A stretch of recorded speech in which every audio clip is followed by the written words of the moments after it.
Hi friends, இந்த video பார்த்தோம்னா next week typewriting exam எழுதுறவங்களுக்கு யூஸ்ஃபுல்லாக இருக்கும். என்னென்னு பார்த்தோம்னாக்கா, நமக்கு வந்து லெட்டர் ரைட்டிங்கில் பார்த்தோம்னா போஸ்ட் பாக்ஸ் நம்பர் வரும். லெட்டர் ரைட்டிங்கில் ரைட் சைடில் பார்த்தோம்னா போஸ்ட் பாக்ஸ் நம்பர் வரும். அந்த நம்பர் வந்து நமக்கு வந்து சுருக்கி பிபி நம்பர் அப்படின்னு கொடுத்துருந்தாங்கன்னா எப்படி எழுதணும்னு பார்த்தோம்னாக்கா, விரித்து எழுதணும்.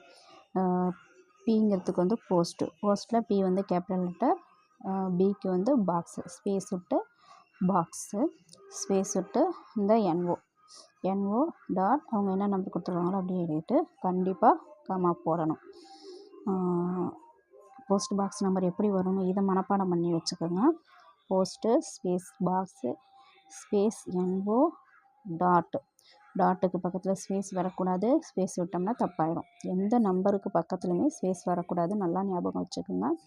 என்ஓ டாட் அவங்க கொடுத்துருக்குற நம்பர் அப்படியே எழுதணும்.